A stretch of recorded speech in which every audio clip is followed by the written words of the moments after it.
Hello everybody, and from today I'm going to introduce a new philosophy called Instancology and Absolutology.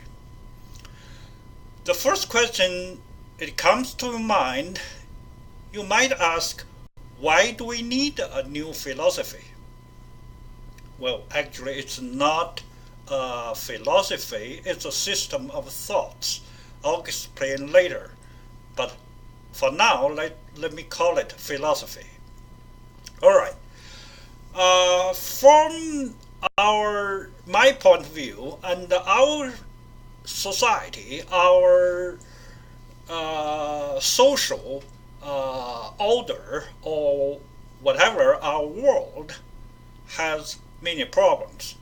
We know that, and if we look back a little bit of history, we know since 19th century, back more than 100 years ago, there's a lot of changes already. In the West, you can feel that people believe and less in religion or God, but believe in more and more in science because science is more convincing and science is more accurate and you can feel it, you know it's true, and the science brought up a lot of good stuff and a lot of inventions. It's good for our life and for our daily activities, the social benefits. Everybody can see that, and that's basically the fact. Well, from the philosophical point of view, and the field of philosophy also has problems, and I'll say more about this later. But first, philosophy itself, since a long time ago, like in Nietzsche's time, since Heidegger's time, its logic, the inner logic of philosophy has already exhausted itself. In other words, no big stuff, nobody answered the basic questions the Greek philosophers, the ancient Greek philosophers, like pre-Socratic philosophers, and down to Socrates, Plato, or Aristotle, they all raised the basic questions, who we are as a human being, or where we are, things like that, the concept like that, nobody answers it, and no one can answer it since Heidegger. And on the English-speaking side, the analytical philosophies, basically trying to analyze the languages, and they think if they get the language clear and get it intelligible, and there's no doubt about it, every problem will be solved, like Wittgenstein said, and that's a basic belief. So basically, the philosophy has its own end because of its no more development, no more it can go to turn to. So that's why for the past half a century, there's no big system or no new ideas coming out. Anything major like Kant, like Hegel's, like even something like Heidegger's, it's nothing major comes out, and mostly it's language analysis, things like that. So it's no major development. It's basically, as Heidegger said, it's exhausting itself. So it's a sort of ending. And philosophy is the upstream field in academics, and because philosophy set up the world look, the methodology for other fields like science, like mathematics, like social studies, arts, in many other fields. So when philosophy is ending its logic, it's dying, it's really other science can no longer get guidance. They just fly by themselves. That's a fact. So a lot of people, even from the physics, now contemporary physics, physicists like Stephen Hawking says, philosophy has already abandoned the torch of leading people going forward or leading human civilization going forward. So physics has already taken it and go to explore the world, things like that. That's to some degree, you have to admit that's true, because philosophy has no longer offer new systems, new ideas, the big guiding principles for humankind. So that's a problem with philosophy in the past 50 years or half a century. On the social front, we have many problems too, and because of the development of science, we have a lot of like environmental problems, like greenhouse effect, like the exhaustion of resources, the extinction of a lot of animals and plants, and also on the cultural front, we have a conflict of Christian versus Muslim versus Oriental culture, things like that. Excuse me. I'm not an expert on the social front, so I won't say much about that one. But if we come to the science part, we can see clearly. And first, let me say, the most the front line science is computer science or artificial intelligence, and we depend so much on this one. Like our internet, our robotics, our space program, a lot of things are depending on that.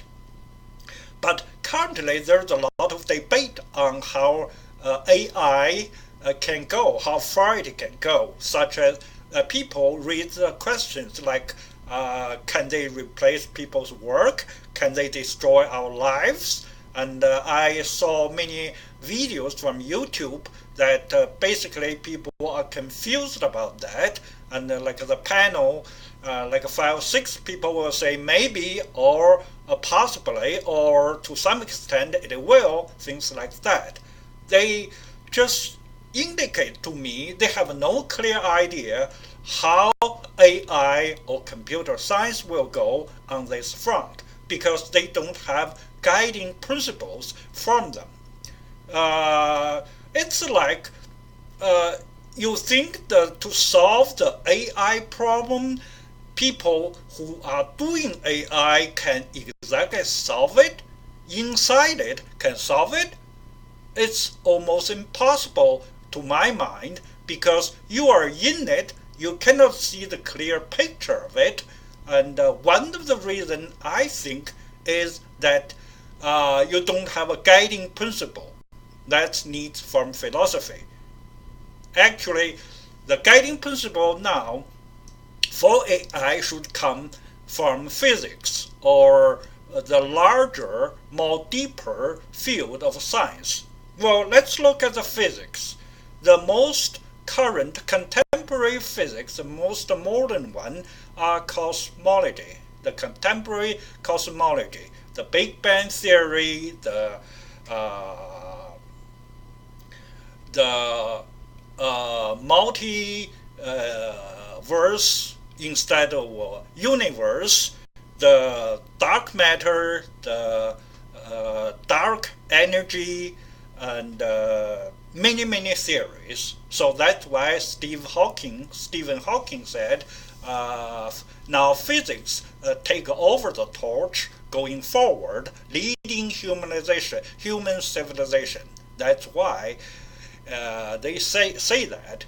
If you look at the YouTube or the internet, you can see they have many videos. They propose many theories about what's a human future, what a future will look like, or what the aliens, if we can find any, if they will come to interfere our lives or communicate with us, things like that. They are pretty active.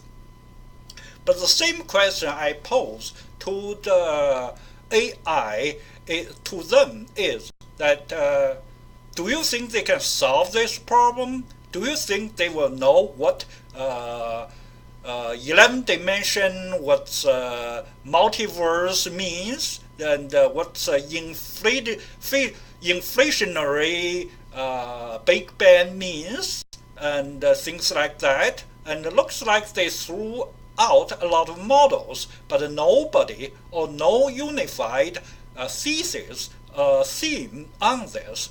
Nothing they all agree, like the string theory or M theory, whatever they have, they just try to throw like toys to the front and say maybe that's it, maybe this is how to match our data with our hypothesis. That's all they have.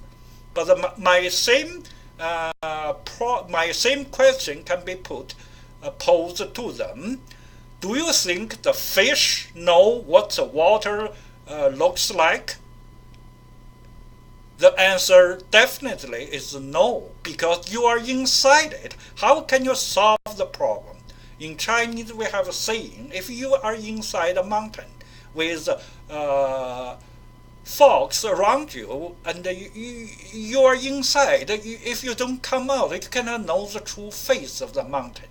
And that's true too for physics, for AI, and the same thing.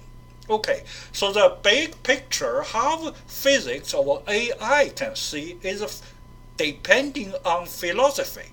But the philosophy has its own problem. So philosophy really cannot blame the specific science like psychology, physics, or AI go their own way. How can they blame that? Because you cannot produce anything new. You don't have any new system. Well, let me say this. The AI propose any ideas about the future, or physics propose anything new about the cosmology, the humankind. It's like cannons, like rifles, like maybe tanks at the most, to fight the enemy of whatever our future will encounter. But philosophy or religion, why they have so little or so few models out there? Because they are like nuclear weapons. They are big guys. You can hardly have a lot of nuclear weapons thrown around. A lot of atom bombs or hydrogen bombs thrown around, right? Because they are big, they are huge, they cannot be easily conceived, be invented. But if you have one, that will be the crucial point. Every other subject, the fields under you, will take inspiration, will take guidance from you, because philosophy gives them the principle, the guiding lines, the implication, a lot of things in this. They all depend upon you, the philosophy, to do things. So that's the reason why I feel that a new philosophy is needed. And for this one, I call it Instancology and Absolutology. I have, from beginning, I had it for 30 years. But in recent years, I developed it. My first book on this was published 4 years ago by now. And I finished it like more than that, 1 year earlier. And I discussed it with mostly whoever knows Chinese on the internet. But now I really want to give to the to the Western audience, whoever knows English, to let you listen, let you know that my theory, the new thoughts about this Instancology and Absolutology. And it's my belief, I'm confident, after you learned it, you will know this is the truth. You will be guided by my philosophy. Well, for now I call it a philosophy, but later on you know it's not a philosophy. It's more than philosophy. All right? So this is my introduction. I just let you know there's a more than 10 videotapes following this speech, and you need to watch all of them to understand what they are. All right? The books are called Instancology in Amazon. If you search that, you will know my books there. You can have a look. But the problem for now is because the two books totally 800,000 in Chinese, if translated, will roughly around 2 million English words. I have for now haven't had chance to translate into English. But you can try Google, try some translation machines to get paragraph, page by page information on that. Now, a foreign language isn't a difficulty at all. You can get at least some rough ideas about what I'm talking about. And also, if you post questions, I'll answer you in the YouTube under comments. All right? Thank you very much for listening. I hope you'll watch every episode of my video from now on. Thank you. Bye-bye.